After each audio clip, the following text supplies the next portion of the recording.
সকাল সকাল আকাশের মুখ ভার করে নেমে পড়েছে বৃষ্টি। ঝিরঝির করে বৃষ্টি পড়ছে, জানি না আদৌ কতটা বৃষ্টি হবে। যদি বৃষ্টিটা হয় তাহলে একটু স্বস্তি। আজ হচ্ছে রবিবার আর ঘড়িতে বাজছে সকাল 7টা। আর আজকে ব্লগটা এখন শুরু করছি। হ্যাপি উইথ পিঙ্কি চ্যানেলের নতুন একটি ব্লগে তোমাদের সবাইকে স্বাগতম।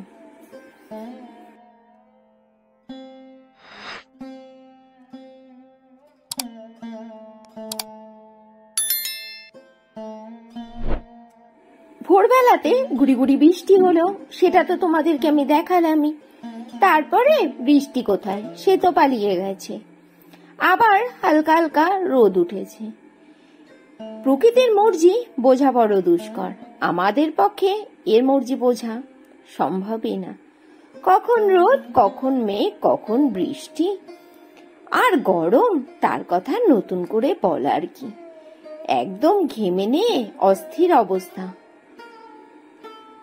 সকালবেলায় এখনো ওরা ঘুম থেকে ওঠেনি, মানে তোমাদের দাদা ভাই, ছেলে মেয়ে, ওরা ঘুমাতে ঘুমাতে আমি সকালের কাজগুলো সেরে নিই। জলদি সকালের কাজকর্ম সেরে চলে এলাম রান্নাঘরে। সকালের খাবারে আজকে অনেকদিন পর তৈরি করছি পাস্তা।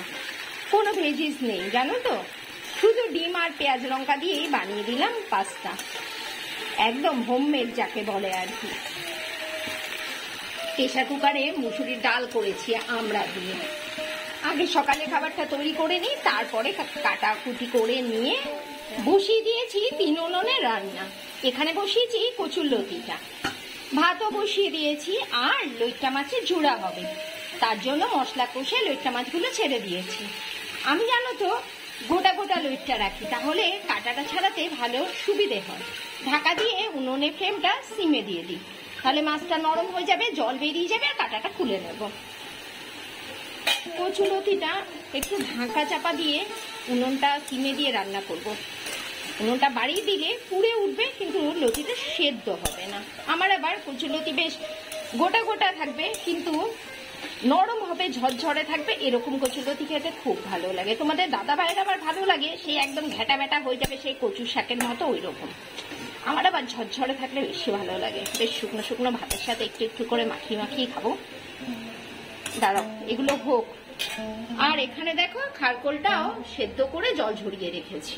খারকোল পাতাটা সেদ্ধ করে মিক্সিতে বেটে নিয়েছিলাম, আর রসুন কালো জিরেটা আলাদা করে ভেজে নিয়েছিলাম অল্প তেল দিয়ে। দিয়ে সব পাতা, কালো জিরে, রসুন সব একসাথে আবার ভালো করে মিক্সিতে বেটে নিয়ে তেলের মধ্যে দিয়ে খুব ভালো করে ভেজে নিচ্ছি। হয়ে গেছে। জানো তো এরকম একটা খারকোল বাটা হলে এক থালা গরম ভাত হামেশাই খেয়ে নেওয়া যায়। আমার মতো কে কে খারকোল বাটা খেতে ভালোবাসো একটু কমেন্টস করে বলো তো। রান্না বান্না কমপ্লিট করে চলে এলাম কিচেন ক্লিন করতে। আর কিচেনটা ক্লিন করে তারপরে ঠাকুরের বাসন মাজা আছে, ঘর পোছা আছে, উঠোন ঝাড় দেওয়া আছে। বাপরে বাপ, কাজের আর শেষ নেই গো। মানে প্রতিটা দিন এক কাজ করে করে আমি বড় ক্লান্ত, ভালো লাগে না। একটা ব্রেকের খুব দরকার। আর এই যে বেসিনটা, এটাও প্রচন্ড নোংরা হয় প্রতিদিন ঘর পোছার আগে বেসিনটাকেও দিই ভালো করে পরিষ্কার করে। সাদা বেসিন, এখন হাড়ে হাড়ে বুঝতে পারছি সাদা বেসিন বসানোর জ্বালাটা কোথায়। রান্না বান্নার পরে কিচেনটা আমি প্রতিদিনই সার্ফ দিয়ে ভালো করে পরিষ্কার করি। চলে এলাম আবার লাঞ্চ নিয়ে। দেখে নাও আজকে লাঞ্চে কি কি রয়েছে।